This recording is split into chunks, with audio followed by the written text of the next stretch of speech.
और फिलहाल जिन नेताओं को शपथ ग्रहण समारोह का न्योता भेजा गया है, यानी कि जिन नेताओं को शपथ लेनी है, वो उनका एक एक करके प्रधानमंत्री आवास पर पहुंचना भी जारी है। ऐसी भी खबरें आ रही थी, अभी रविंद्र बता रहे थे कि वो प्रधानमंत्री से पहले मिलने के लिए, अपने विशेष लेने के लिए जा रहे हैं।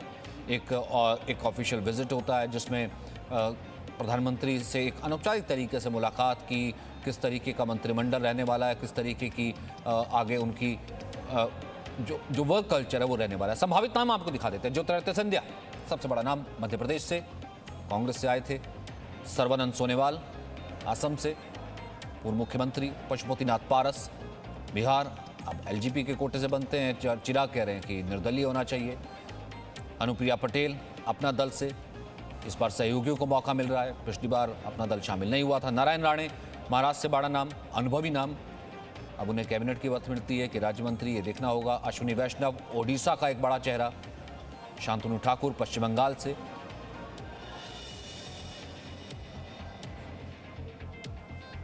भूपेंद्र यादव बीजेपी से।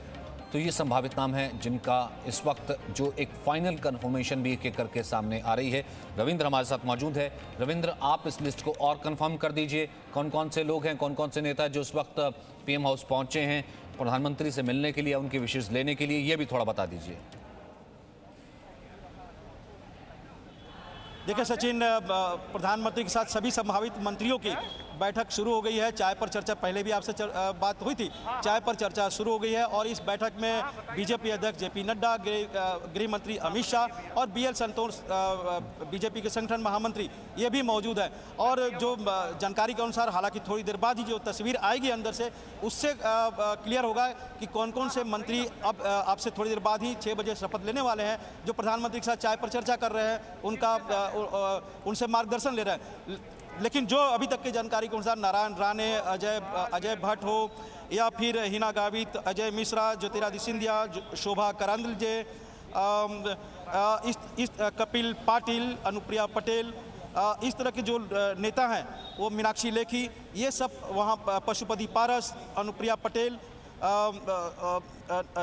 ज्योतिरादित्य सिंधिया, ये सभी जो संभावित नाम जो हम लोग कल से बता रहे थे, वो सभी प्रधानमंत्री आवास पहुंच गए हैं। हालांकि एक बार फिर मैं कहूँगा कि अंदर से जो तस्वीर आएगी वो पुख्ता होगी कि कौन कौन से मंत्री थोड़ी देर बाद शपथ लेने वाले हैं, जो प्रधानमंत्री के साथ चाय पर चर्चा कर रहे हैं, जिसमें बीजेपी के भी अध्यक्ष हैं और मंत्रिमंडल के भी वरिष्ठ मंत्री अमित शाह उस बैठक में मौजूद है। तो कहीं ना कहीं अब तस्वीर धीरे धीरे साफ होते जा रही है। बड़े फेरबदल और सचिन, जो जाहिर सी बात है, प्रधानमंत्री का जो एक विजन है आगे आने वाले दिनों के लिए, वो मंत्रियों के सामने तो रखेंगे। एक परंपरा उन्होंने 2014 से बनाई है, सभी मंत्रियों के साथ चाय पर चर्चा करते हैं, उनसे गुफ्तगू करते हैं, उनसे उनके बारे में जानकारी भी लेते हैं, उनसे भी बातचीत करते हैं और अपना संदेश भी देते हैं कि आगे आने वाले दिनों में हमारी सरकार किस दिशा में चलेगी, कैसे चलेगी, जनता के सामने आपको इस विजन को कैसे लेकर जाना है। तरह तरह की बातें प्रधानमंत्री की संदेश भी देते हैं, नसीहत भी देते हैं। लेकिन बात वही है कि ये जो मंथन हुआ है पिछले 15-20 दिन में प्रधानमंत्री ने किया और अपने वरिष्ठ नेताओं या वरिष्ठ मंत्री सहयोगियों से जो चर्चा करके उन्होंने एक खाका तैयार किया मंत्रिमंडल के गठन का। एक बात और बता दूं कि एक काबीना मंत्री है, जो हमें जानकारी मिल रही है, एक कैबिनेट मिनिस्टर जो साउथ से आते हैं, शायद उनको मंत्रिमंडल से हटाने के लिए फ़ोन चला गया है। हालांकि इसकी पुष्टि अभी नहीं हुई, लेकिन कैबिनेट मिनिस्टर के लिए फ़ोन गया हुआ है। इस तरह की बातें हमारे पास आ रही है। थोड़ी देर बाद ही उनका नाम भी स्पष्ट हो जाएगा, लेकिन साउथ से बताए जा रहे हैं। तो कहीं ना कहीं देखिए, जिनको मंत्रिमंडल में शामिल करना, उनके साथ चाय पर चर्चा करें। जिन राज्य मंत्रियों को हटाना है, उसके लिए जेपी नड्डा बीजेपी अध्यक्ष ने फ़ोन कर दिया था और अब जो जानकारी मिल रही है, कैबिनेट मंत्रियों के पास भी फ़ोन जाने लगा। एक बात और, अगर अजय भट्ट थोड़ी देर बाद उस तस्वीर में नजर आएंगे तो जाहिर सी बात है कि अजय भट्ट ब्राह्मण है और वरिष्ठ नेता है उत्तराखंड से। ऐसे में हो सकता है कि उत्तराखंड से भी मौजूदा रमेश पोखरियाल निशंक है, शायद उनके लिए हो सकता है कि कोई संदेश आगे जाकर मिले, चाहे आज ही मिल जाए। लेकिन एक ही प्रदेश से दो ब्राह्मण नेताओं को मंत्रिमंडल में शामिल करना, वो भी छोटे प्रदेश से, काफ़ी मुश्किल होगा। तो हालांकि इसके लिए थोड़ी देर बाद इंतजार करना पड़ेगा। लेकिन जैसा कहा कि साउथ के एक कैबिनेट मंत्री के पास फ़ोन गया हुआ है, कई राज्य मंत्रियों के पास फ़ोन चला गया है। बंगाल के उसमें एक राज्य मंत्री है, वो तो कन्फर्म है कि उनके पास फ़ोन चला गया। तो कहीं ना कहीं जो हटाने की प्रक्रिया है, वो भी पार्टी अपने परंपरागत ढंग से कर रही है और जिनको मंत्रिमंडल में शामिल किया जा रहा है, वो भी परंपरागत ढंग से निभाया जा रहा है। प्रधानमंत्री खुद उनसे गुफ्तगू कर रहे हैं। सचिन। प्रधानमंत्री खुद उनसे गुफ्तगू कर रहे हैं। तमाम नेताओं के नाम आपने बताए, फिर भी ऐसे कुछ नाम है जो कि हमने देखा है कि बिल्कुल ऐन वक्त पे, क्योंकि प्रोवोकेटिव प्रधानमंत्री का ही होता है कि बिल्कुल ऐन वक्त पे सामने आ सकते हैं, और जिस वक्त कैबिनेट विस्तार होगा उसके बाद जो ऑफिशियल कंफर्मेशन लिस्ट होती है प्रधानमंत्री कार्यालय से वो बाहर आएगी। लेकिन ये भी कहा जा रहा है कि सहकारिता एक मंत्रालय, इसमें नया मंत्रालय जोड़ा जाएगा। हमारे साथ रवि त्रिपाठी भी जुड़ गए हैं, ब्रजेश भी हमारे साथ जुड़ गए हैं क्योंकि बिहार पर सबकी नज़र है, और साथ ही साथ ब्रह्म प्रकाश दुबे भी जुड़ गए हैं।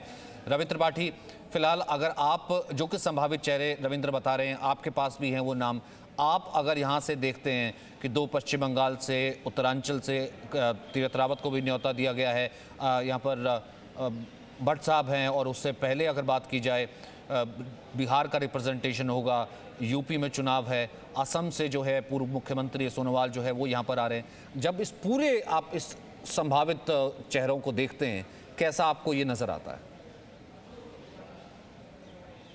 सचिन, पहले एक तस्वीर दिखाना चाहूँगा, क्योंकि मैं ज्योतिरादित्य सिंधिया के घर के बाहर हूँ। ये देखिए, जो उनके समर्थक हैं उन्होंने उनके लिए तस्वीर बनाई, और ये तस्वीर भेंट करने के लिए लोग यहाँ मौजूद हैं। तमाम लोग ये मध्य प्रदेश से आए हैं, और ये लोग ये उम्मीद लेकर आए हैं कि सिंधिया जब मंत्री बनेंगे तो कुछ न कुछ नया करेंगे, और ज़्यादातर नौजवान हैं, नौजवान भी हैं। और इसी तरह से आपको कैबिनेट में भी रिफ्लेक्शन देखने को मिल रहा है कि कैबिनेट जो अगर बात की जा रही, जिन लोगों को बुलाया गया, देखिए प्रधानमंत्री का स्टाइल है। आप अगर गौर करेंगे तो 2014 में भी जब वो प्रधानमंत्री बने थे, तो जब वो गुजरात भवन में ठहरे थे, सबसे पहले चाय पे बुलाया जिन जिन लोगों को, उसी से कंफर्मेशन हुआ। किसी को पता नहीं था, कान खबर नहीं थी कि कौन मंत्री बनने वाला है। जिनको जिनको चाय पे सुबह सुबह गुजरात भवन बुलाया गया था, वही मंत्री बने थे।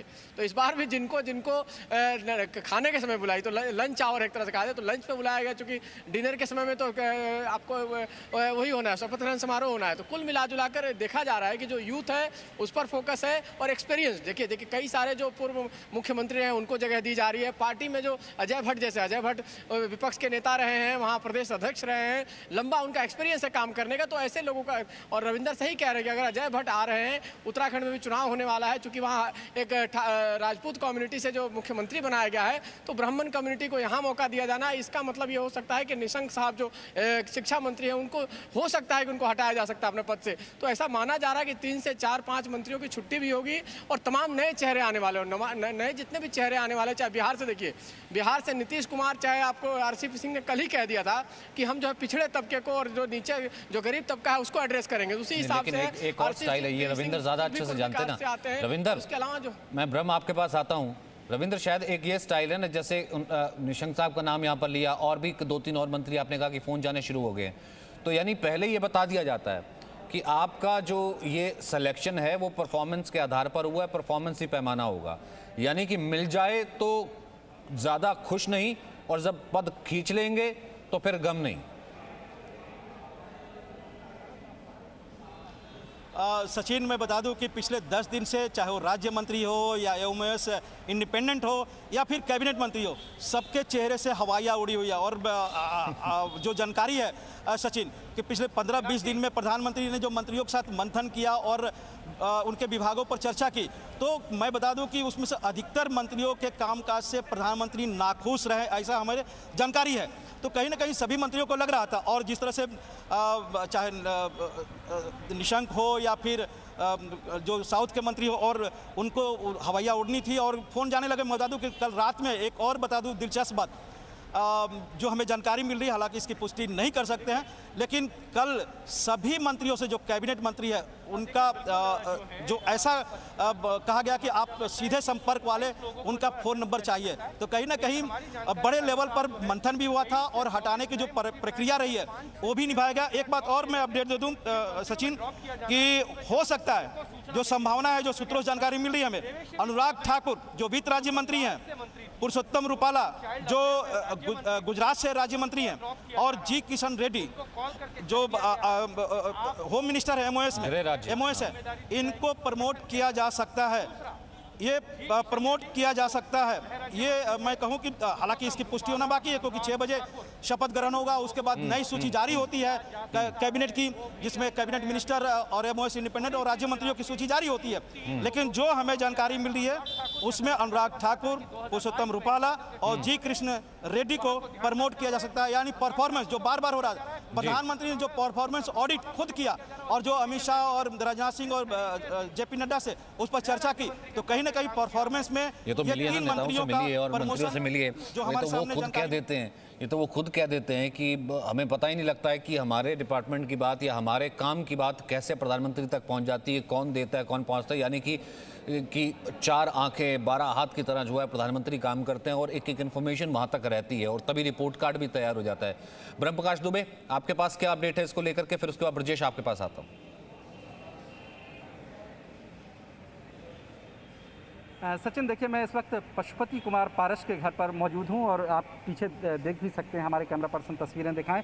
10:30 बजे तक हमारी बात हुई थी, उनके पास कॉल नहीं आया था, लेकिन कुछ देर पहले उनके पास फोन आया है और वो प्रधानमंत्री आवास। अच्छा, पशुपतिनाथ पारस का एलजेपी से जा रहे हैं, निर्दलीय जाएंगे? से उन्होंने बात नहीं की, पिछले दरवाजे से निकलकर प्रधानमंत्री आवास पहुंचे।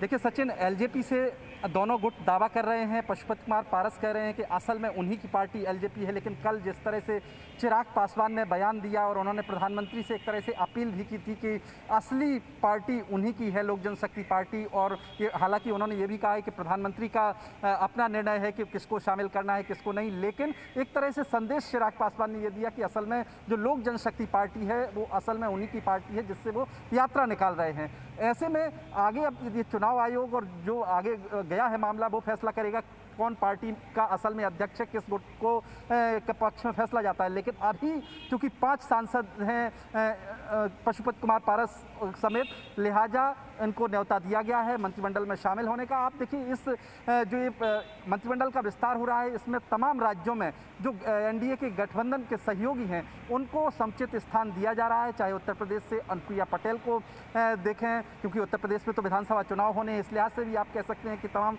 छोटे दलों को भी पर्याप्त अवसर दिया जा रहा है। लेकिन बिहार से लोक जनशक्ति पार्टी से खासतौर से पशुपति कुमार पारस को लेना एक बड़ा मैसेज है, क्योंकि सांसद इनके साथ हैं, लिहाजा हो सकता है कि इस वजह से प्रधानमंत्री ने ये निर्णय लिया हो। हालांकि तमाम गठबंधन जो एनडीए के सहयोगी हैं उनमें सभी को मौका दिया जा रहा है। और अगर आप देखें, जो 22 से 24 जो लगभग एवरेज यही माना जा रहा है कि जो मंत्री बनेंगे नए चेहरे, उसमें तकरीबन 50% से ज़्यादा यंग फेसेज हैं, नए चेहरे हैं जिनको राज्य मंत्री के तौर पर शामिल किया जाएगा। तो इस विस्तार में आप ये भी देख सकते हैं कि एक नया चेहरा, एक यंग फेस भी कैबिनेट का उभर कर आएगा, मंत्रिमंडल का उभर कर आएगा। सचिन, ठीक है, और जो खबर बताई थी अभी रविंद्र ने, वो बड़ी खबर एक बार मैं फिर से दर्शकों को दे दूं। अनुराग ठाकुर का प्रमोशन हो सकता है, उन्हें कैबिनेट मिनिस्टर का दर्जा मिल सकता है। फिलहाल वित्त राज्य मंत्री हैं और फुल फ्लेज कैबिनेट मिनिस्ट्री उन्हें मिल सकती है, उनका प्रमोशन हो सकता है। जी किशन रेड्डी का भी प्रमोशन हो सकता है। गृह राज्य मंत्री पुरुषोत्तम रुपाला का भी प्रमोशन हो सकता है। पुरुषोत्तम रुपाला का भी कैबिनेट दर्जा उन्हें मिल सकता है। रविंद्र, वही खबर जो कि आप दे रहे हैं, तीनों लगभग उस पर मोहर लगती नजर आ रही। बिल्कुल सचिन, देखिए जो हमें जानकारी है, अनुराग ठाकुर, पुरुषोत्तम रुपाला और जी किशन रेड्डी, ये तीनों प्रधानमंत्री के साथ जो चाय पर चर्चा हो रही है उसमें मौजूद हैं। देखिए केवल जो नए मंत्री होते हैं जिनको शपथ लेनी होती है वही नहीं आते हैं, जो एमओएस अगर उसका प्रमोशन होता है उसको भी शपथ लेनी होती है। तो कहीं ना कहीं ये संवैधानिक व्यवस्था भी है और बीजेपी की परंपरा भी है। व्यवस्था को ध्यान में रखते परंपरा निभाने के लिए ये तीनों, जो अनुराग ठाकुर, पुरुषोत्तम रुपाला और जी किशन रेड्डी, जो हमें जानकारी मिली है प्रधानमंत्री के साथ जो संभावित मंत्री हैं उसमें उस बैठक में भी मौजूद है। यानी इन तीनों का प्रमोशन हो रहा है इनका परफॉर्मेंस को देखते हुए। इन तीनों का प्रमोशन हो रहा है। ये बहुत बड़ी खबर जो कि आपने खबर दी, फिलहाल उस पर मोहर लगती नजर आ रही है। पुरुषोत्तम रुपाला, जी किशन रेड्डी और अनुराग ठाकुर। ब्रजेश, पशुपति पारस को पहुंच गया फोन, दिल्ली तो वो पहले ही आ गए थे, ब्रह्मा ने इसकी पुष्टि कर दी है। और बिहार से कौन है? देखिए, बिहार से 4 नाम सचिन ये आ रहे हैं जेडीयू से। वो हैं आरसीपी सिंह, दिलेश्वर कामत हैं और चंद्रदेव चंद्रवंशी हैं। उसके अलावा जो है रामनाथ ठाकुर, ये 4 लोगों का नाम आ रहा है। तो निश्चित रूप से देखिए, अभी बिहार में 5 मंत्री हैं केंद्र में और 5 जो हैं वो बीजेपी से हैं। तो अगर अभी 5 लोग और बनते हैं तो ये गठबंधन के लोग बनते हैं। और जो नाम बताया जा रहा था सुशील मोदी और जो संजय जायसवाल, उनका नाम नहीं है क्योंकि वो लोग अभी भी पटना में हैं और चाय में पार्टी में शामिल नहीं हुए हैं। लेकिन सबसे बड़ी बात ये है कि जेडीयू को काफ़ी तरजीह दी गई है और ये साफ मैसेज दिया गया है कि नीतीश कुमार के साथ उनका गठबंधन अटूट है और अटूट रहेगा। ये बहुत बड़ी बात है क्योंकि शुरू से ये चर्चा चल रही थी कि 1 से 2 सीटें मिलेंगी, लेकिन अगर 4 सीटें मिल रही हैं, बर्थ मिल रहा है, तो बहुत बड़ी बात है। 4 आप उसकी अंदाजा आप नहीं लगा सकते हैं, तो एक बड़ी बात है। और निश्चित रूप से जो गठबंधन धर्म की बात आप ये कर रहे हैं, और ये कहीं ना कहीं मेरे ख्याल से 2024 के लिए भी उनको मालूम है कि ठीक है 2 बार की सही, लेकिन एंटी इनकम्बेंसी तो होगी ना, तो उस वक्त बहुत ज़्यादा काम आएंगे भले, क्योंकि अब जैसे रविंद्र ने भी कहा एक मार्जिन रखा जाएगा कि आने वाले वक्त में फिर इसमें शिवसेना भी हो सकता है, फिर अकाली दल भी हो सकता है जो कि साथ चला गया, वो मार्जिन रखा जाएगा क्योंकि आने वाले वक्त में जो है एक एनडीए सशक्त एनडीए की सूरत भी जो है बीजेपी कहीं ना कहीं दिखाना चाहती है। हमारे साथ गोपाल कृष्ण अग्रवाल हैं बीजेपी के प्रवक्ता, आशुतोष वर्मा है समाजवादी पार्टी से, विशाल मिश्रा है राजनीतिक विश्लेषक, और हमारे साथ रॉय तपन भारती हैं वरिष्ठ पत्रकार। सबसे पहले अग्रवाल साहब, फाइनल लिस्ट पहुंची आपके पास क्या? कोई और नाम जो हमसे मिस हो गया हो? नहीं, आजकल जिस तरह से मीडिया का जिस तरह से वर्चस्व है, जिस तरह से उनकी पहुंच है, उस हिसाब से बहुत सारी इंफॉर्मेशन मीडिया के पास ज़्यादा होती है। आपके जो प्रवक्ता हैं, जो आपके रिपोर्टर्स हैं, वो सब जगह हैं, और यह बात पार्टी के लेवल पे डिस्कशंस भी नहीं होता। पार्टी के लेवल पे, बहुत सीनियर लेवल पे ये डिस्कशन है। अल्टीमेटली सारी एडवाइजरी और इंफॉर्मेशन प्रधानमंत्री को पास पार्टी के अध्यक्ष और संगठन मंत्री के थ्रू जाती है, लेकिन फाइनल डिसीजन प्रधानमंत्री जी का अपना होता है। तो हम लोग तो स्पेकुलेट भी नहीं कर सकते, आप लोग तो थोड़ा स्पेकुलेट भी कर लेते हैं। फिर भी जैसे नाम सामने आ रहे हैं, जैसे मैंने 3 अभी खबर दी कि अनुराग भारती का का प्रमोशन हो सकता है, अनुराग ठाकुर का प्रमोशन हो सकता है, साथ में पुरुषोत्तम रूपाला का प्रमोशन हो सकता है, और उससे पहले कि कुछ परफॉर्मेंस के आधार पर जैसे कहा जा रहा है, हमारे तमाम संवाददाता कह रहे हैं, और जो बड़े नाम है ज्योतिरादित्य शामिल हो रहे हैं। तो कुल मिलाकर के कैसी आपको सूरत नजर, जो भी नाम आपने सुने हैं फिलहाल अगर मैं देखूं, आपको कैसा ये मंत्रिमंडल विस्तार नजर आ रहा है? क्या बीजेपी जो है या फिर ये सरकार मोदी मंत्रिमंडल जो है इस विस्तार से एक हिंट देना चाहेगा, साधना चाहेगा? देखिए, सबसे बड़ी बात है कि जो कोविड की बहुत बड़ी त्रासदी से देश जूझ रहा था, बहुत ज़्यादा अभी थोड़ा सा कंट्रोल है, और लेकिन तीसरी वेव की बहुत बड़ी संभावना है। तो उसमें कई सेक्टर्स हैं जिनके लिए सरकार को बहुत काम करना है। आर्थिक विकास की बात है, उसके अंदर अभी बहुत सारा काम अभी करना होगा सरकार को। इंफ्रास्ट्रक्चर डेवलपमेंट की बातें हैं। दूसरी बात यह है कि संगठन की आवश्यकता को भी सरकार बहुत ध्यान में रखती है। संगठन इतना बड़ा भारतीय जनता पार्टी का हो गया है कि संगठन के अंदर भी जो इनपुट चाहिए वह काफ़ी स्ट्रांग लोगों का, आइडियोलॉजिकल कमिटेड लोगों का, और जो अलग अलग विधाओं में पारंगत हैं उन लोगों की आवश्यकता संगठन को भी होती है। तो यह दोनों की महत्वपूर्ण चीज है जिसको बैलेंस करना प्रधानमंत्री और किसी के लिए भी, इतने बड़े संगठन के लिए बहुत मुश्किल भी है और महत्वपूर्ण भी है। और तीसरी बात यह है कि बहुत बड़े बड़े प्रदेशों में इलेक्शन है, तो जो विभिन्न वर्ग हैं, वह जो विभिन्न वर्ग हैं, जो अलग अलग समीकरण है, और जिन लोगों के लिए प्रतिनिधित्व की आवश्यकता है किसी भी तरह से सामाजिक समीकरणों के हिसाब से, तो उन लोगों के लिए भी बहुत आवश्यक है कि कैबिनेट को बैलेंस करना। बीच बीच में जब 2 साल हो गए हैं तो कई चीजों का समीकरण थोड़ा ऊपर नीचे हो जाता है। तो उसको आपने इलेक्शन का नाम लिया, आपने कहा कि उन समीकरणों को भी जरूरी हो जाता है, जाहिर सी बात है। अब हर पार्टी, राजनीतिक पार्टी का ये प्रोवोकेटिव है, वो किस तरीके से चेंज करती है, और क्योंकि भारतीय जनता पार्टी की उत्तर प्रदेश में सरकार है और वहाँ से किस तरीके का दे सकती है रिप्रेजेंटेशन, ताकि 2022 में फिर चुनाव होना है। तो आशुतोष वर्मा, यानी कि मोड में, इलेक्शन मोड में तो अभी सही है पार्टी, कम से कम फोकस जो है यूपी एक स्टेट पर जरूर रहने वाला है। नहीं सचिन जी, और मुझे लगता है कि भारतीय जनता पार्टी पूरे 12 महीने इलेक्शन मोड पे रहती है। अभी आज एक खबर निकली है कि जून के आखिरी महीने में लगभग 4 करोड़ 82 लाख के अराउंड टीके का टीकाकरण हुआ था, जो कि जुलाई के पहले हफ्ते में वो 2 करोड़ 80 लाख हो गया है। लगभग 2 करोड़ टीके कम हो गए हैं, और कई वैक्सीनेशन सेंटर बंद हो गए हैं, सब स्टॉप हो गया है। लेकिन मोदी विस्तार हो रहा है, मोदी कैबिनेट विस्तार हो रहा है, और ये बड़ी असमंजस की बात है कि जो सरकार minimum government with maximum governance के साथ में आई थी, 2014 में 45 मंत्रियों के साथ में खिंचती हुई 2017 में 76 मंत्री हो गए, और 2019 में 58 से अब शुरू हो रही है। देखिए कहाँ तक जाती है। 2003 के आर्टिकल से जो संशोधन हुआ था, उसमें ये बोला गया था कि 15% जो लोकसभा की सीटें हैं उससे ज्यादा आप केंद्रीय मंत्री नहीं रख सकते हैं। तो इनके पास 28 सीटें हैं और मुझे लगता है कि 28 के 28 भरने के तरीके हैं, क्योंकि सरकार सिर्फ चाहती है कि सबका जेब भरती रहे, अपने मंत्रियों को खुश करती रहे, गाड़ी घोड़ा और सारे प्रोटोकॉल देती रहे। जनता त्रस्त है, जनता बुरी तरीके से परेशान है, पेट्रोल डीजल से परेशान। लेकिन आशुतोष भाई, खबरें तो ये है कि बातों की कुर्सी जारी है। सचिन जी, ये बहुत ही हृदय विदारक घटना है कि मोदी सरकार अपनी देश की विफलताओं के पीछे खड़े होकर अपने कैबिनेट विस्तार करने की जा रही है कोविड के अंदर, और गोपाल जी मान रहे हैं कोविड में है और सामाजिक समीकरण सेट करने पे लगे हुए हैं। तो उनकी आंखें गिद्ध की तरीके से सिर्फ चुनाव पे लगी हुई हैं।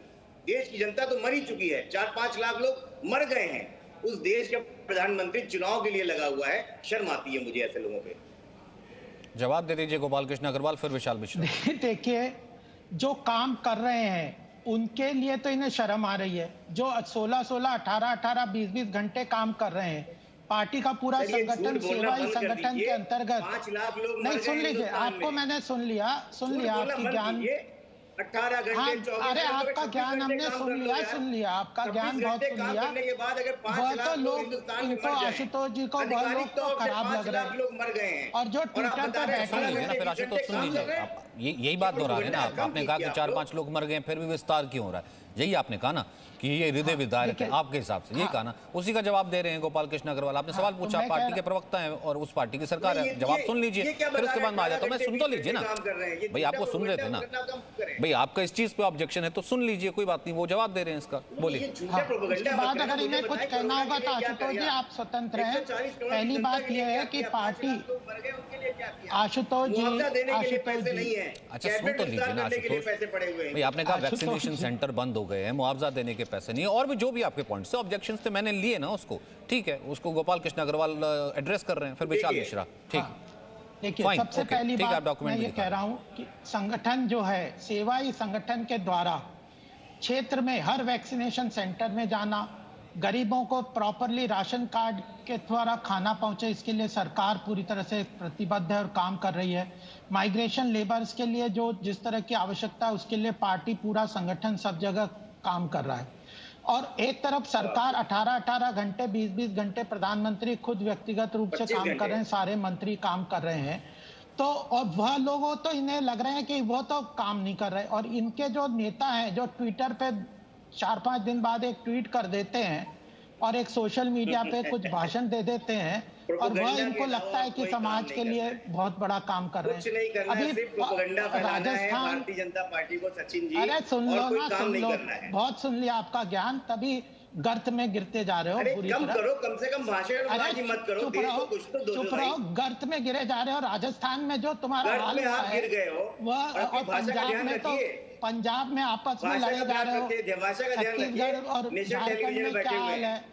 और यहाँ बैठे हुए 2 ट्वीट कर देते आपके नेता राहुल गांधी, 2 ट्वीट कर देते और अपने आप को 30 मार्का समझ रहे हो, बैठे हुए उनकी प्रवक्ता। राहुल गांधी नहीं है, अपने नेता के हाल क्या है, तुम्हारे नेताओं के हाल क्या है? जिस वैक्सीन की दवाई आप दे रहे हैं, आपके नेता ने तो सबसे पहले वैक्सीन लगवाने से मना करा था कि मोदी वैक्सीन है, मैं नहीं लगवाऊंगा। नहीं, मना नहीं किया था, उन्होंने कहा था कि उत्तर नहीं, उन्होंने कहा था मैं नहीं लगवाऊंगा, ना कोई और लगवाएगा, बिल्कुल मना करा था। इस देश का गरीब आदमी वैक्सीन लगा लेगा। अरे सर, अच्छा, बाकायदा मना किया था, ये मोदी वैक्सीन है, मैं बिल्कुल नहीं लगवाऊंगा। फिर खुद को कोरोना हुआ तो विदेशी वैक्सीन लगवाई, उसको लेकर के भी राजनीति हुई थी। आशुतोष जी रहने दीजिए, आपको ही मालूम है, आज वैक्सीन की आप दवाई देते हैं, आपके पार्टी के सर्वसर्व, आपके जो नेता है उन्होंने ही कहा था, आज आप वैक्सीन को लेकर के आ रहे हैं कि वैक्सीनेशन सेंटर बंद हो गए, हाय ये क्या हो रहा है। और दूसरी तरफ पहले डबल स्टैंडर्ड। ठीक है, विशाल मिश्रा का एक कमेंट ले लेता हूं, अग्रवाल जी वापस आते हैं, बोलिए विशाल।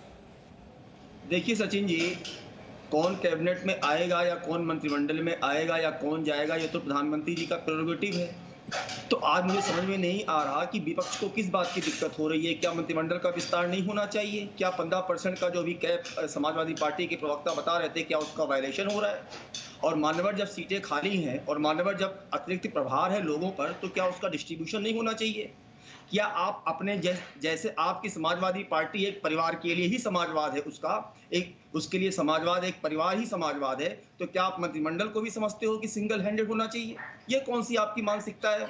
और रही बात, आज आप टीकाकरण की बात कर रहे हो, तो सबसे पहले आप ही की तो नेता ने कहा था कि ये बीजेपी की वैक्सीन है, मैं नहीं लगवाऊंगा, और उसके बाद आपके ना जाने कितने MLC और ना जाने कितने सांसदों ने ये बात कही। भूल गए आप। एक तो आपने जो है लोगों के बीच में भ्रम फैलाया, भ्रम का संदूक लेकर घूम रहे थे, जिसका खामियाजा जनता को भुगतना पड़ा। आप नेता बनते हैं, लोग आपको फॉलो करते हैं और इस प्रकार का बयान देते हैं आप बैठकर कि हम वैक्सीन नहीं लगवाएंगे, ये बीजेपी की वैक्सीन है। अल्टीमेटली सफर कौन रहा बताइए ना। समाजवाद क्या केवल एक परिवार के लिए होता है? समाजवाद का कंसेप्ट केवल एक परिवार को लेकर चला जाता है? और क्या मंत्रिमंडल का विस्तार नहीं होना चाहिए? What is your problem with the मंत्रिमंडल विस्तार? मुझे बताइए ना। अगर सबको साथ में लेकर अपने पूरे घटक को लेकर विस्तार किया जा रहा है तो आपकी दिक्कत क्या है? कोविड चल रहा है, कोविड के समय में आपने विपक्ष में रहते हुए क्या आपने रचनात्मक भूमिका का निर्वहन किया जो कि लोकतंत्र के लिए सबसे आवश्यक है? आपने नहीं किया। कहां थे आपके नेता बताइए मुझे? केवल बैठ कर ट्विटर पर ट्वीट कर रहे थे। कितने लोगों को आपने खाना दिलवाया? कितने लोगों को पार्टी के दिलवाया? कितने लोगों को आपने वेंटिलेटर दिलवाया? बैठकर केवल भ्रम भ्रम भ्रम। अरे मोदी विरोध स्वाभाविक है, मोदी विरोध स्वाभाविक है, लेकिन मोदी विरोध के चलते जो है देश का विरोध मत कीजिए मान्यवर। इस कोविड में साथ में खड़े होना चाहिए आपको, सरकार के साथ। यस, आज हम सबसे पहले कोरोना को हराएंगे, बाद में लड़ लेंगे, तमाम मुद्दे आएंगे, चुनाव आएंगे जाएंगे, लेकिन आज आप यहाँ पर अगर मंत्रिमंडल का विस्तार होता है तो भी आप उसको कोविड का बहाना ले लेते हैं। टीकाकरण कम हो रहा है, जब टीकाकरण के लिए बयान देते हैं तब भूल जाते हैं। जब भारत अमेरिका को पिछाड़कर दुनिया का सबसे बड़ा टीकाकरण करने वाला देश बनता है तब आप एक ट्वीट नहीं करते कि भारत को बधाई हो। लेकिन नहीं, टीकाकरण केंद्र बंद हो गए हैं। मंत्रिमंडल का विस्तार क्यों हो रहा है? 12 महीने चुनाव मोड में रहती है। अरे ये लोकतंत्र की खूबी है। भारतीय जनता पार्टी दुनिया की सबसे बड़ी लोकतांत्रिक पार्टी है मान्यवर। उसके लिए केवल एक परिवार नहीं होता, उसके लिए सारे कार्यकर्ता उसके परिवार होते हैं। तो अगर मंत्रिमंडल में भी लोकतंत्र दिख रहा है तो क्या दिक्कत है? सबको साथ लेकर चलने की बात होती। ठीक है विशाल। आशुतोष इस पर कुछ कहना चाहते हैं, मैं आऊँगा उनके पास, लेकिन राय तपन भारती का भी ये कमेंट लेंगे क्योंकि उन्होंने भी कल कहा था कि कौन से फिलहाल जो मिनिस्टर्स हैं जा सकते हैं, कौन से नए मंत्री आ सकते हैं, क्या पैमाना होगा, और जो आशुतोष या फिर किसी और विपक्ष का ऑब्जेक्शन है उसके ऊपर क्या कहना राय तपन भारती, मैं चाहूँगा उसको आप भी एड्रेस कीजिएगा। लेकिन इस बीच रविंद्र के पास जो है इस फेरबदल को लेकर के, विस्तार को लेकर के एक बड़ी खबर है। रविंद्र, देखिए जो हमें जानकारी मिल रही है महाराष्ट्र से 4 नाम है जिसमें डॉक्टर भारती पवार, ये महिला हैं, ये आदिवासी महिला हैं, सांसद हैं, और ढिंडोरी कंस्टिट्यूंसी से ये सांसद है बीजेपी की।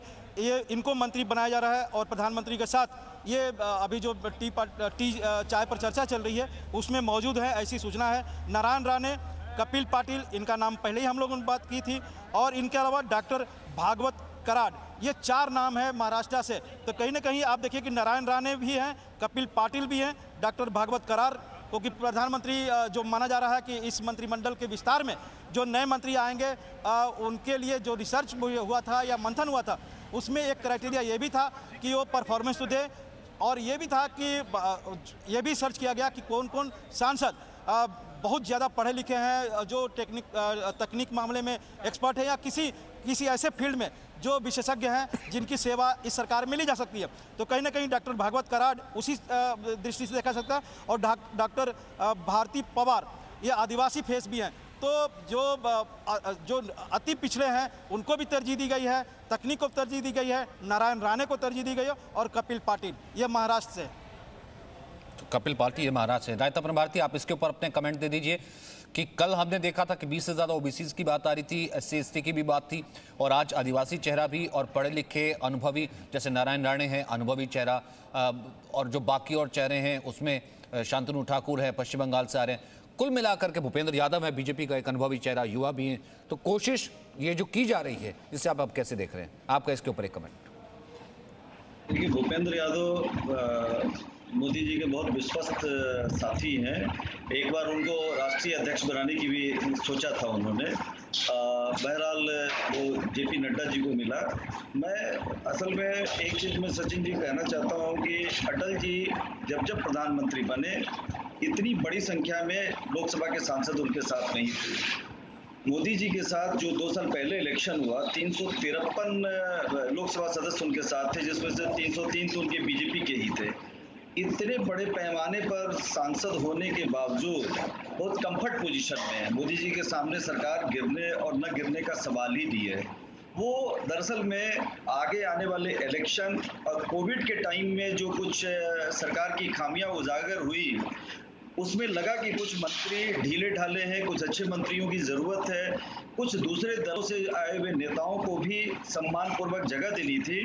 तो मैं देख रहा हूं कि प्रधानमंत्री ने जो पिछले 10 दिनों में मशक्कत की है, उसमें क्षेत्र और जाति का भी ध्यान रखा है। उन्होंने इस बात का भी ध्यान रखा है कि आने वाले जो 1 वर्ष के अंदर में उत्तर प्रदेश पहले चुनाव होगा, उत्तराखंड होगा, फिर हिमाचल होगा, गुजरात होगा।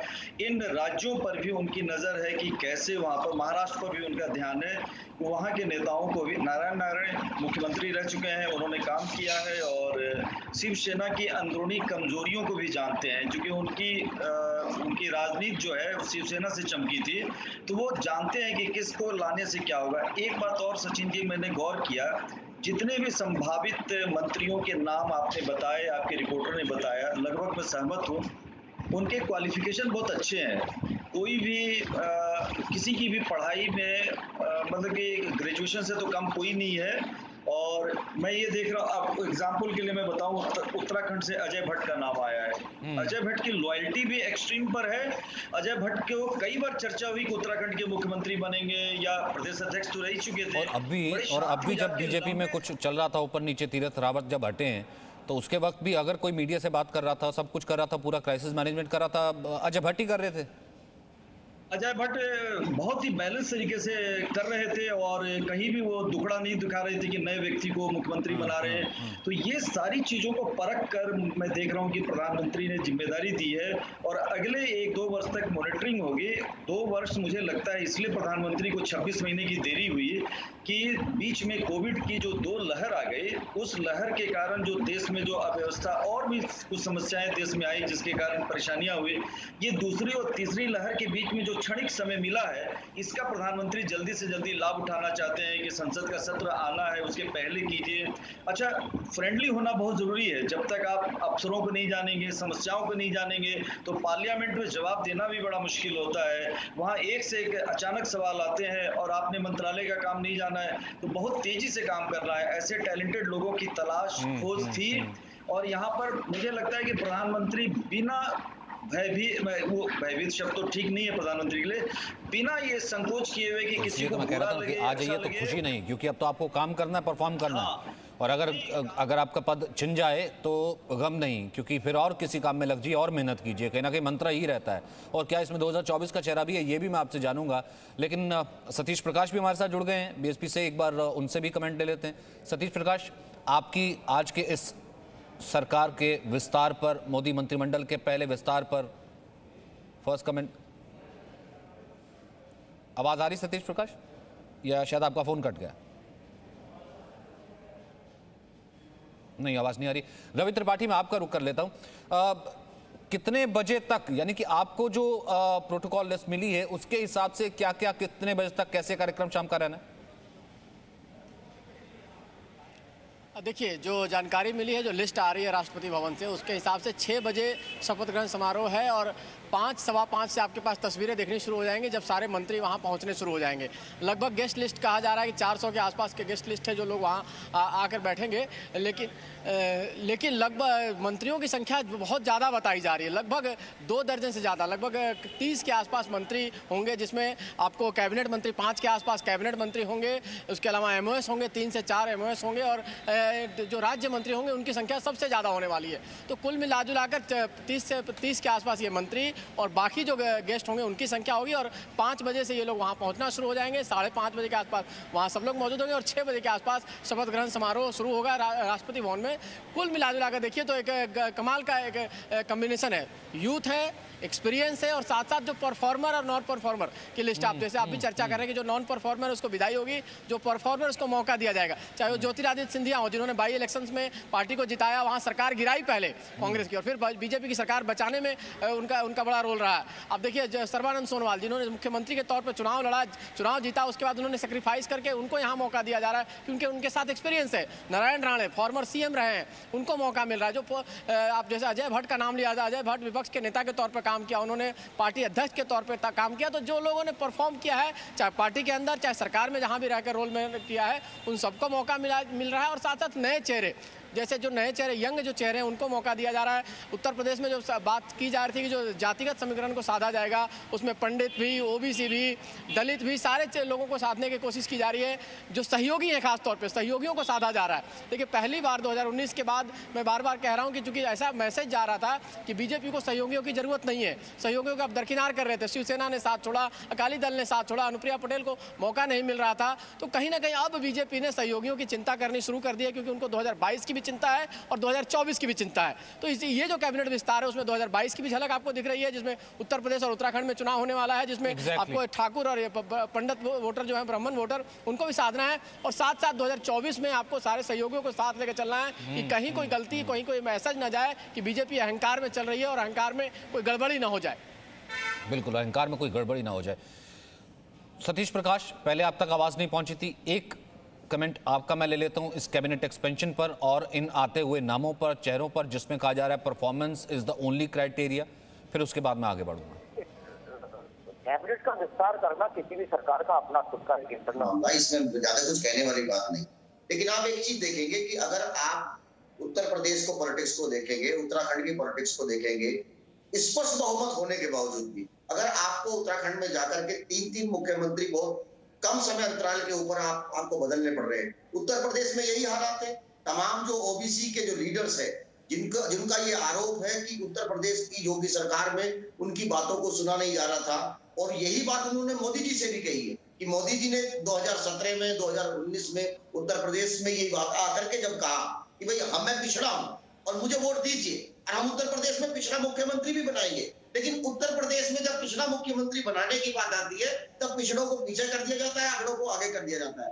अनुप्रिया पटेल को आप देखेंगे कि अनुप्रिया पटेल से आपने मिलकर के चुनाव लड़ तो लिया, लेकिन जब सत्ता में भागीदारी की बात आई तो आज वो भी अलग है। देखिए, ये बात आप मान के चलिए कि उत्तर प्रदेश हो या पूरा देश, तो आ रही है कैबिनेट में सरकार के खिलाफ जनाक्रोश है।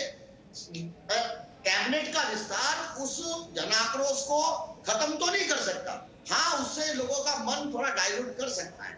और मेरा मानना यह है कि अब ये क्या हो गया भाई, पूर्वांचल में आप देखेंगे कि आज ब्राह्मणों का एक रिप्रेजेंटेशन आप देकर के आपने मुख्यमंत्री बनाया हुआ तो है। उत्तर प्रदेश में बाकायदा जो है आपने ब्राह्मणों के लिए उप मुख्यमंत्री पद दिया, लेकिन इस पद होने के बावजूद अगर इसी उत्तर प्रदेश में विकास दुबे के नाम पर, अपराध खत्म करने के नाम पर, जब पूर्वांचल के तमाम यूथ ब्राह्मणों जो लोग हैं उनको मारा जाता है, जिस तरीके से उनके साथ अत्याचार किया जाता है, पिछड़ों के 70,000 पदों में से 5,000 पद सरकार, योगी सरकार खा जाती है। अभी आप बांदा में देखेंगे एक जाति विशेष के लोगों को ही नौकरी मिलती है, 15 में से 11 लोगों को नौकरी है। तो ये सब हालात है और इसमें एक व्यक्ति को रिप्रेजेंटेशन देने से आप लोगों का मन नहीं भटका सकते। ठीक है, गोपाल कृष्ण अग्रवाल, इन ऑब्जेक्शन या इन कमेंट्स के ऊपर आपका कमेंट। देखिए सचिन जी, सबसे महत्वपूर्ण बात है कि जो कैबिनेट का जो विस्तार है वो अपने आप में बहुत महत्वपूर्ण इसलिए है कि इस समय कई चीज़ों की आवश्यकता को सब लोग यहाँ पे पिन पॉइंट कर रहे हैं।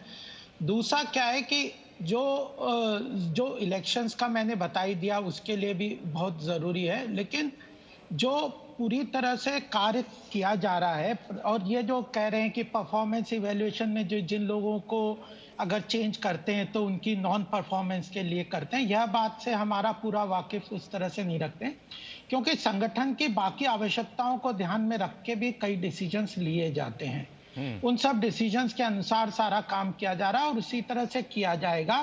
प्रधानमंत्री को जिस मंत्रालय में जिस चीज की आवश्यकता है, जिस टैलेंट की आवश्यकता है, युवा के ऊपर तो भारतीय जनता पार्टी काफी दिन से फोकस कर ही रही है कि युवा और यंग चेहरे सामने आए, जिन लोगों को आगे के लिए बागडोर दी जा सकती है, कार्य के लिए उनको एक्सपीरियंस भी चाहिए, उनको ग्रूमिंग की भी आवश्यकता है। पार्टी हरदम उनकी ग्रूमिंग हर लेवल पे करती ही रहती है। तो मुझे लगता है ये सारी चीज़ों को साथ कर ही सारी चीज़ें होंगी। कुछ चीज़ें जो परफॉर्मेंस को लेकर लोग कहना चाहते हैं, देखिए आइडियोलॉजिकल पार्टी है भारतीय जनता पार्टी, उसमें आइडियोलॉजी बड़ा महत्वपूर्ण है और कमिटमेंट में टीम वर्क भी बहुत महत्वपूर्ण है। जो कई लोग हैं जिनके नाम अभी आपने लिए, अजय भट्ट जी, सर्बानंद सोनोवाल जी, इन सब का एक तरीके से पार्टी के प्रति कमिटमेंट अपने आप में बहुत महत्वपूर्ण है। तो इन सभी चीज़ों को ध्यान में रख के प्रधानमंत्री उस डिसीजन को लेते हैं। और प्रधानमंत्री जी और जो सरकार की परफॉर्मेंस है, अल्टीमेटली उसका टेस्ट है इलेक्शंस। जनता कितना सहयोग कर रही है, जनता कितना चाहती है प्रधानमंत्री को या भारतीय जनता पार्टी के कार्य को, तो वह सब पॉजिटिवली इस वक्त आ रहे हैं। वो तो क्या कहते हैं, एक मिररिंग या इमेज जो है वो तो झलकती है, क्योंकि वो आई ना, क्योंकि प्रधानमंत्री is as good as its team. तो उसकी टीम कैसी है, उसकी टीम की परफॉर्मेंस क्या, वो तो रहती है।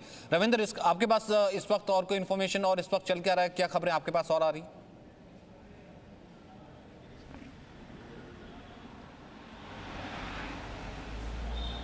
सचिन, हेलो। जी जी, बोलिए बोलिए रविंद्र। देखिए, अभी चर्चा चल रही है प्रधानमंत्री के साथ, और हालांकि इसकी पुष्टि नहीं हो रही है। एक दो पूर्व सचिव हैं किसी मिनिस्ट्री में, शायद उनको भी बुलाया गया, हालांकि इसकी पुष्टि नहीं हुई है। आपने देखा होगा कि जिस तरह से 2019 में सुषमा स्वराज के जगह पर जो विदेश मंत्री एस जयशंकर को अंतिम समय में सबको जानकारी दी गई थी, जब शपथ ग्रहण होने वाला था उसके थोड़ी देर पहले ही ये समाचार आया था कि एस जयशंकर मंत्रिमंडल में शामिल हो रहे हैं, सुषमा स्वराज नहीं हो रही है, और बाद में उनको विदेश मंत्री बनाया गया था। तो कहीं ना ये काफ़ी दिनों से एक कयास थी कि कुछ टेक्नोक्रेट को भी शामिल किया जा सकता है। ऐसे में एक जो, हालांकि इसकी पुष्टि करना काफ़ी मुश्किल है कि वो इस बैठक में है या नहीं, लेकिन एक दो टेक्नोक्रेट को भी शायद इस मंत्रिमंडल में जगह मिल सकता है। और पहुंचा कौन कौन है चाय के लिए, या फिर उनकी विशेष लेने के लिए प्रधानमंत्री की? किन किन की इन्फॉर्मेशन आपके पास आई थी? देखिए, जो पहले जो बताए थे जिनको नामों को लेकर, और आपने भी बताया था सबको, चाहे महाराष्ट्र से हो, महाराष्ट्र से अभी थोड़ी देर पहले ही 4 नाम बताया गया था।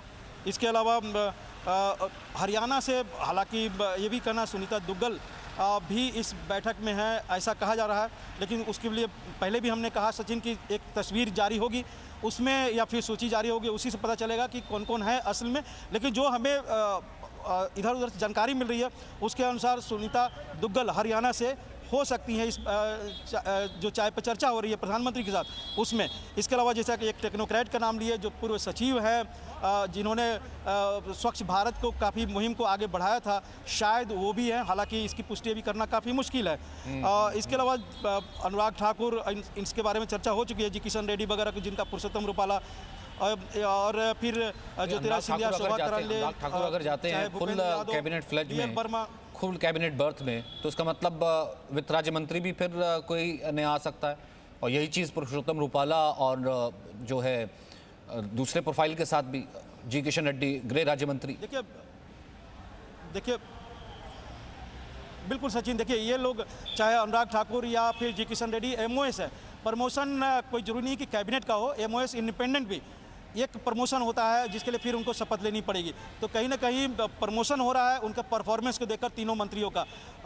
इसमें पुरुषोत्तम रुपाला पहले से भी 2014 में भी मंत्री थे, अनुराग ठाकुर और जी किशन रेड्डी ये अभी 2019 में मंत्री बने हैं, और इनका परफॉर्मेंस जैसा गृह मंत्रालय में भी, और खुद सोचिए कि जी किशन रेड्डी के बॉस कौन है अगर मंत्रालय में, तो खुद अमित शाह हैं। अगर वो उनके परफॉर्मेंस से खुश हैं तो जाहिर सी बात है उन्होंने अच्छा काम करके दिखाया होगा, चाहे सियासी तौर पर हो या फिर एडमिनिस्ट्रेटिव तौर पर। मैं सचिन एक बात बता दूं कि जो मंथन का दौर चल रहा था प्रधानमंत्री का, कई बातें आपसे शेयर की हैं हमने पिछले कल से, तो उसमें एक और बात है जो समझ में हमें जानकारी मिली है कि प्रधानमंत्री से जब मंथन चल रहा था, प्रधानमंत्री ने मंत्रियों को संबोधित करते हुए कहा था कि कई मंत्री, जो सूत्रों से जानकारी मिल रही है कि कई मंत्री प्रेस कॉन्फ्रेंस करने जाते हैं बीजेपी का, ये नहीं पता चलता है कि वो मंत्रालय के लिए प्रेस कॉन्फ्रेंस कर रहे हैं या पार्टी के लिए प्रेस कॉन्फ्रेंस कर रहे हैं, सब कुछ मिक्सअप कर देते हैं और वो खबर बनती नहीं है। ऐसे हालात में अगर ये तीनों अगर परफॉर्मेंस कर रहे हैं, और तीनों आप देखें कि मीडिया से भी रूबरू होते रहे, खासकर अनुराग ठाकुर और जी किशन रेड्डी, तो कहीं ना कहीं इनका परफॉर्मेंस हर दृष्टि से सियासी और एडमिनिस्ट्रेटिव संतुष्ट हुए हैं इनके बॉस भी और प्रधानमंत्री नरेंद्र मोदी भी। ठीक है, फिलहाल जो मुझे खबर मिल रही है, जो प्रेसिडेंट हाउस से इनविटेशन कार्ड है वो इस वक्त हमारे पास आ गया है। ये इस वक्त आप देख रहे हैं केंद्रीय मंत्री परिषद के मंत्रियों के शपथ ग्रहण समारोह के अवसर पर। जो नीचे स्पेस है वो ब्लॉक है क्योंकि वो फिल इन द ब्लैंक्स है, वहां पर उस गेस्ट का नाम होगा कि उपस्थिति में राष्ट्रपति भवन में नई दिल्ली में बुधवार 16 आषाढ़ 1943 शुक्र यानी कि हिंदू कैलेंडर के मुताबिक भी डेट लिखी गई है, जुलाई 7 2021 को 18 बजे 6 बजे प्रार्थनीय है। तो राष्ट्रपति भवन की तरफ से जो निमंत्रण भेजा गया है शपथ ग्रहण समारोह का, ये उसकी पहली तस्वीर इस वक्त आप देख रहे हैं। केंद्रीय मंत्रिमंडल के मंत्रियों के शपथ ग्रहण समारोह के इनविटेशन की ये पहली तस्वीर है, राष्ट्रपति भवन के निमंत्रण की पहली तस्वीर है, ये जो इस वक्त राष्ट्रपति भवन से आ गई है। सबसे पहले कल रविंद्र ने इस चीज़ की पुष्टि की थी, रवि त्रिपाठी ने भी इसकी पुष्टि की थी कि आज ही होगा, यानी कि 7 तारीख को ही होगा शपथ ग्रहण समारोह। फिर समय की पुष्टि भी हुई थी 6 बजे, और उसके बाद आज अभी कुछ ही देर पहले, लगभग 2 घंटे पहले हमने आपको कहा था कि ये बिल्कुल ऑफिशियल चला है कि राष्ट्रपति भवन की तरफ से भी इसकी ऑफिशियल इन्फॉर्मेशन आ गई है। और फिलहाल ये एक शपथ ग्रहण समारोह का जो ऑफिशियल इन्विटेशन कार्ड है वो भी हम देख पा रहे हैं। रविंद्र, बिल्कुल, जो इनविटेशन कार्ड है जैसा आपने दिखाया दर्शकों को, इसमें ये भी आप एक है कि 6 बजे का समय है और वेशभूषा, देखिए जो प्रोटोकॉल होता है और शपथ लेने जाते हैं मंत्री, उसका भी कहीं ना कहीं जिक्र होता है, या फिर अतिथि आते हैं राष्ट्रपति भवन में ये प्रोटोकॉल है और उसकी भी जानकारी है। वेशभूषा औपचारिक और गर्मियों की समारोहिक पोशाक पहनकर आए, तो कहीं ना कहीं हर तरह के प्रोटोकॉल का इसमें पालन किया गया है। और जो इनविटेशन गया है उन सब के लिए, देखिए जो मंत्रियों की शपथ लेने जाती है उसकी भी सूची होती है, मंत्रियों के जो परिवार होते हैं उनके लिए भी सूची होती है, और जो प्रोटोकॉल के तहत जो चाहे उपराष्ट्रपति हो या फिर लोकसभा अध्यक्ष हो या फिर लोकसभा और राज्यसभा के जो महासचिव हैं ये, और सेना के प्रमुख लोग, इन सबको इन्विटेशन जाता है। कई काबीना मंत्री है उनको इन्विटेशन जाता है। लेकिन कोविड काल है और RT-PCR मस्ट है, तो कहीं ना कहीं अतिथियों की संख्या भी काफ़ी कम होगी इस शपथ ग्रहण समारोह में, ये मान के चला जा रहा है। सचिन, और इतना वक्त दिया गया होगा, मैं चर्चा इसकी कल भी कर रहा था, रवि त्रिपाठी इसको आप ऐड कर सकते हैं, इतना वक्त तो दिया गया होगा ना कि RT-PCR की रिपोर्ट आ जाए। हालांकि आजकल जल्दी आ जाती है, कुछ घंटे लगते हैं, इतने घंटे दिए गए होंगे ना?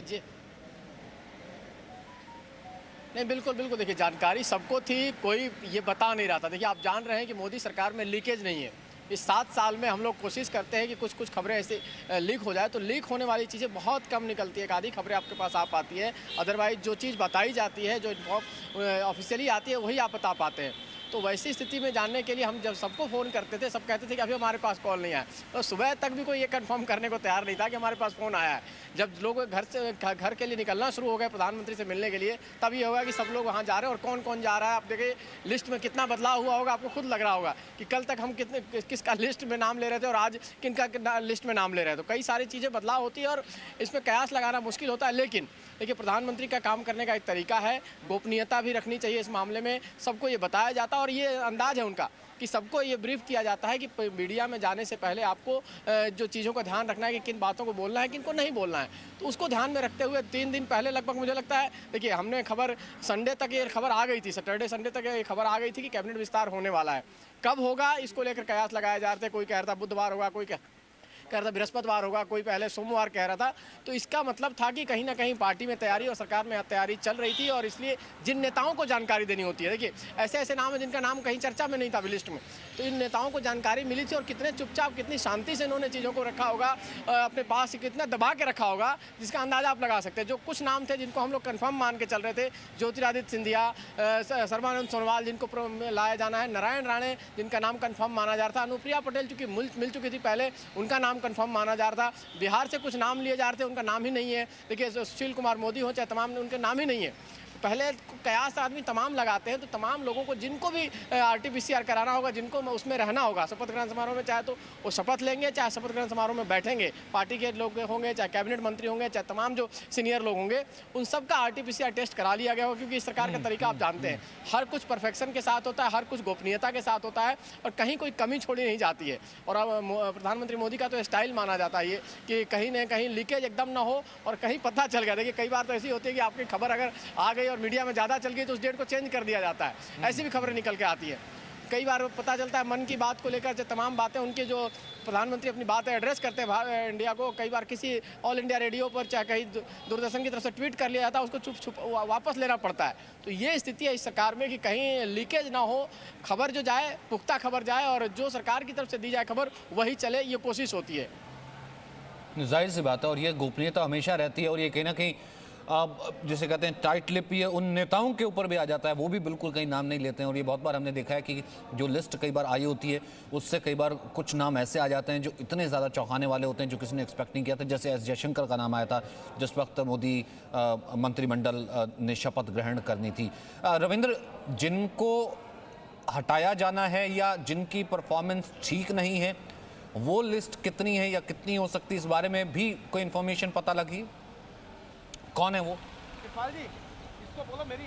देखिए सचिन, पहले तो एक बता दें कि जो RT-PCR और जिसको फ़ोन जाता है वो बताता नहीं है। सचिन, आप एक आपसे बात करें कि अगर प्रधानमंत्री का फ़ोन आपके पास जाता है कि आपको कल मंत्रिमंडल में शपथ है, आप लास्ट मोमेंट तक आप एंकरिंग करेंगे और बिना बताए जाके शपथ ले लेंगे, तो जाहिर सी बात है कि जिनको मंत्री बनना है वो किसी को बताएंगे नहीं, RT-PCR टेस्ट जरूर करा लिए होंगे। और जो सचिन जो यहाँ पर आए हुए हैं उनकी सूची में बता दूं, जो हमारे पास आई है उसमें ज्योतिरादित्य सिंधिया है, सर्बानंद सोनोवाल है, भूपेंद्र यादव, अनुराग ठाकुर, मीनाक्षी लेखी, अनुप्रिया पटेल, अजय भट्ट, शोभा करांदले, सुनीता दुग्गल जिनका हम जिक्र कर रहे थे, भारती पवार, शांतनु ठाकुर, नारायण राणे, कपिल पाटिल, पशुपतिनाथ पारस, RCP सिंह, जी किशन रेड्डी, पुरुषोत्तम रुपाला। तो जाहिर सी बात है जिसमें पुरुषोत्तम रुपाला को अगर प्रमोशन मिल रहा है तो गुजरात विधानसभा चुनाव को ध्यान में रखते हुए दिया जा रहा है, ये भी एक कहीं ना कहीं महत्वपूर्ण बात है। और जिनको हटाने की बात आप सचिन कर रहे हैं, तो उसमें पहले भी आपसे हमने एक संकेत दिया था कि बंगाल से MOS हैं, राज्य मंत्री हैं, और शायद जो हालांकि इसकी पुष्टि करना थोड़ा मुश्किल है, देबश्री राय को भी शायद मंत्रिमंडल में जगह न मिले इस बार। इसी तरह से महाराष्ट्र से चूँकि 4 नाम आए हुए हैं, तो महाराष्ट्र से 2 मंत्री हैं, उनको पास फ़ोन गया है कि नहीं करना अभी काफ़ी मुश्किल होगा, लेकिन दानवे साहब हैं और धोत्रे, ये 2 अभी MOS हैं। अगर ये 4 जो नए मंत्री बन रहे हैं तो जाहिर सी बात है कि क्योंकि महाराष्ट्र से आपका नितिन गडकरी भी हैं, वहाँ के काबीना मंत्री हैं, तो नारायण राणे आ रहे हैं बड़े मंत्री, तो ऐसे में हो सकता है कि इन दानवे और धोत्रे इन दोनों को भी फ़ोन चला गया होगा या जा सकता है किसी न किसी को। इस तरह के भी समाचार आ रहे हैं। जैसा कैबिनेट मंत्री के बारे में बोले थे कि एक हो सकता है कि एक बीमार हैं काबीना मंत्री कुछ दिनों से, और चूँकि अजय भट्ट आ रहे हैं तो हो सकता है कि उनको फ़ोन चला गया हो। और एक साउथ से हैं, उनके परफॉर्मेंस को लेकर पहले भी सवाल उठते रहे हैं, हो सकता है कि उनको भी फ़ोन चला गया हो। माना जा रहा है कि वो कर्नाटक से हैं, इस तरह की खबरें आ रही है। हालांकि जिनको नाम पर जाएगा थोड़ी देर बाद जब पुष्टि होगी तभी उनका नाम लिया जा सकता, लेकिन माना जा रहा है कर्नाटक, उत्तराखंड, बंगाल, महाराष्ट्र के कुछ मंत्रियों को हटाया जा रहा है। जी, और रोहित अपन भारती, क्योंकि कल जिन नामों का जिक्र हम कल कर रहे थे और आज ये जो लिस्ट आ रही है, आपको इसमें कितना एक फेरबदल लग रहा है और इसमें कितनी अभी और गुंजाइश देख रहे हैं, क्योंकि बहुत से नाम अभी और चौंकाते भी हैं? देखिए सचिन जी, आप लोग बता ही रहे हैं कि बहुत चौंकाने वाले नाम आते हैं और मोदी सरकार पिछले 7 साल से हर एक बात को सीक्रेसी को रखना चाहती है। उनको लगता है कि शायद इससे कोई मीडिया में आने से कोई गड़बड़ियाँ न हो जाए। मेरा ध्यान जा रहा है कि जो भी संभावित नाम आ रहे हैं, मोदी जी ने किन कारणों से उनको पसंद किया है, सिलेक्ट किया है, कितना गहन मध्यम किया। जैसे आपने नाम लिया, आपके रिपोर्टर ने पुरुषोत्तम रुपाला का, जो गुजरात से राज्यसभा के सांसद है, बहुत पुराने नेता हैं, और उनका भी जब क्वालिफिकेशन के बारे में जब मैं अध्ययन कर रहा था तो मुझे जान के हैरानी हुई कि BSc B.Ed के अलावा बहुत सारे क्वालिफिकेशन उनके पास है, अनुभव का खजाना उनके पास है। मैंने अजय भट्ट के भी बारे में तारीफ की, मीनाक्षी लेखी जो आ रही हैं वो सुप्रीम कोर्ट की बहुत नामी वकील रही हैं, तो बहुत अच्छे। इसमें एक जो सबसे ज़्यादा जो मुश्किल भरा काम जो प्रधानमंत्री के लिए होगा कि क्षेत्रवाद राज्य के साथ साथ उन्हें OBC का भी समीकरण का बैलेंस करना था, जाति समीकरण का। जैसे उत्तर प्रदेश और उत्तरांचल दोनों राज्यों में राजपूत मुख्यमंत्री हो गए, तो अब ब्राह्मणों को संतुष्ट करने के लिए या उनके योग्य उम्मीदवार किसको लाया जाए, तो अजय भट्ट का चयन किया गया। राज्यों के चुनाव को ध्यान में रखकर पंजाब से लेकर महाराष्ट्र, गुजरात, उत्तर प्रदेश, इन राज्यों पर भी इनका ध्यान है। इसमें मुझे लगता है कि JDU और BJP दोनों मिलकर जो बिहार में सरकार चला रही है, बिहार को ज्यादा फायदे में दिख रहा है। पहले से 5 मंत्री हैं और 4-5 और बनेंगे तो 10 हो जाएंगे। एवरेज देखा जाए तो बिहार के खाते में कुछ ज्यादा दिख रहा है। ये असंतुलन भी मोदी जी के लिए थोड़ा किन हालात में करना पड़ा, क्योंकि पारस दूसरी पार्टी के हैं तो उनको 1 मंत्री पद देना था। जेडीयू की डिमांड थी कि 4 हमें दिया जाए, 5 पहले से बीजेपी के हैं। तो सुशील मोदी जैसे योग्य मंत्री जो हैं, योग्य मंत्री बन सकते थे, उनका पत्ता कहीं न कहीं कटता हुआ दिख रहा है। और ऐसे में बहरहाल जो मंत्री हैं उनमें उनके परफॉर्मेंस के आधार पर अगले 1 साल तक मॉनिटरिंग होगी। वो मॉनिटरिंग में जो खरा उतरेंगे वो आगे चल पाएंगे। क्योंकि आने वाले वर्षों में 2 चीज भारतवर्ष में जो चुनौती आने वाली है आरएसएस और बीजेपी के सामने। आरएसएस का 100 साल पूरा होगा और भारत की आज़ादी का 75 साल पूरा होगा। ये दोनों जश्न बीजेपी सरकार चाहेगी कि उसके शासन रहते हुए मनाया जाए। और शासन में हम तभी टिकेंगे जब हमारा सरकार की चर्चा होगी लोगों के बीच में। और एक रवि त्रिपाठी सवाल मेरा एक आपसे एक और बनता है, ये 2024 का फेस है? बिल्कुल बिल्कुल, ये 2024 के लिए भी तैयारी है और 2022 में। बार बार कह रहा हूँ कि देखिए इस कैबिनेट रिसफल में सबसे पहला टारगेट उत्तर प्रदेश और उत्तराखंड और पंजाब है, खासतौर पे जो अभी हाल में चुनाव होने हैं। और उसके अलावा मेन टारगेट 2024 है। 2024 के लिए ये कोशिश हो रही है कि 2024 में एक तो आप सभी राज्यों को साधें, क्योंकि जिन जिन राज्यों को रिप्रेजेंटेशन कम मिला है, चाहे जहाँ नाराजगी रहती है, उनको साधा जाए। साथ साथ जो आपके अलायंस पार्टनर्स हैं, खासतौर पर जो अलायंस पार्टनर को लेकर चाहे जेडीयू हो, चाहे अपना दल हो, लेकिन शिवसेना तक से बातचीत चल रही थी। ये चर्चा थी कि शिवसेना से अगर बातचीत बन जाती है तो शिवसेना के लोग भी मंत्रिमंडल में शामिल हो सकते हैं, अगर वहाँ सरकार गिरने की स्थिति आती है और यहाँ उनको शामिल करने की बात आती है। तो ऐसी स्थिति में माना जा रहा था कि जितने बीजेपी की कोशिश होगी कि 2024 के लिए पूरा प्लान के हिसाब से इसमें आने वाले समय में कुछ डिलीशन हो मंत्रिमंडल में, लेकिन ये लगभग तय है कि इसमें इस मंत्रिमंडल में जो जगह मिलने वाली है खासतौर पे वो उन लोगों को मिलने वाली है जो 2024 के प्लान के हिसाब से काम करेंगे। जो एक्शन प्लान होगा बीजेपी सरकार का, जो मोदी सरकार का, क्योंकि 2022 को लेकर खाली यूपी चुनाव ही नहीं है, 2022 में जो 75 साल का जश्न मनाया जाना है उसके लिए भी सारे काम करने हैं। और बाकी तमाम डिपार्टमेंट में देखिए इतने सारे टारगेट प्रधानमंत्री मोदी ने लिए, अलग अलग लोगों को घर देने का हो, चाहे बिजली घर तक पहुँचाने का, सड़क का है, पानी घर घर तक पहुँचा, नल की जो योजना है खासतौर पर हर घर तक पहुंचाने का। तो और एक और नई मिनिस्ट्री क्रिएट करके ये बताया गया है कि कहीं ना कहीं अलग अलग मिनिस्ट्री की जरूरत पड़ती है, तो उनको क्रिएट किया जाएगा। कोऑपरेट करने के लिए लोगों को कैसे कोऑर्डिनेट किया जाए तमाम लोगों को। तो ऐसे ऐसे अनुभव देखिए, भूपेंद्र यादव जिनका 2 बार मंत्रिमंडल के लिए नाम आया था लेकिन उनको शामिल नहीं किया गया, उनके पास एक्सपीरियंस है, अच्छे वकील भी हैं, अरुण जेटली के साथ रहकर उन्होंने सीखा भी चीज़ों को है, अमित शाह के करीबी माने जाते हैं, तो उनका एक्सपीरियंस है खासतौर पर पार्टी में काम करने का। बिहार चुनाव में उन्होंने ठीक ठाक काम किया, गुजरात के प्रभारी हैं, तो उन लोगों को मौका दिया जाना है। साथ साथ बाहर से जो लोग पार्टी में आए, जो कांग्रेस से, देखिए बड़ा दिलचस्प चीज़ है कि सिंधिया साहब कांग्रेस से आए लेकिन परफॉर्म किया, उनको मौका मिल रहा है। नारायण साहब कांग्रेस से आए, पहले शिवसेना में रहे लेकिन परफॉर्मर है, उनका फायदा लिया जा सकता है। मराठा वोटर के तौर पे जो मराठा वोट बैंक है उनमें उनका मैसेज जाएगा कि मराठाओं को भी नाराज बीजेपी नहीं करती है, क्योंकि महाराष्ट्र में जिस तरह से सरकार बनी थी और कहीं ना कहीं देवेंद्र फडणवीस को बनाया गया था, तो लगा था कि मराठाओं को लोग इग्नोर करके बीजेपी चलती है। बीजेपी पर एक ठप्पा ये लग रहा था खासतौर पर कुछ दिनों में। आप देखें कि बीजेपी जो मेजर कम्युनिटी होती है हर राज्य की, चाहे जाट हो हरियाणा में, चाहे मराठा हो आपको महाराष्ट्र में, चाहे तमाम राज्यों में जो डोमिनेटिंग कास्ट है, जो लंबे समय से राज्य कर रहे हैं, उनको इग्नोर करके नए इक्वेशन के साथ ओबीसी प्लस अदर्स को लेकर कहीं ना कहीं सरकार बनाने का, तो इसका फायदा बीजेपी को मिला था। लेकिन अब बीजेपी उससे थोड़ा सा चेंज होकर ये चाह रही है किसी एक को नाराज नहीं करना है, जाट को भी नाराज करके नहीं चलना है, मराठा को भी नाराज करके नहीं चलना है, बाकी लोगों को भी नाराज करके नहीं चलना है।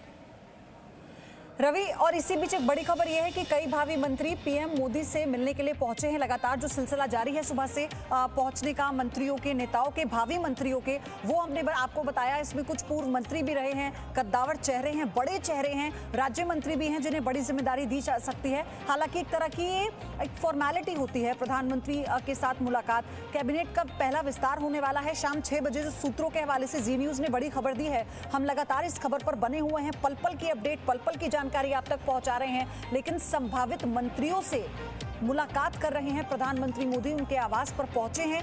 लगातार ये सिलसिला जारी है। Presenting B News app available on Google Play and App Store. Download it now.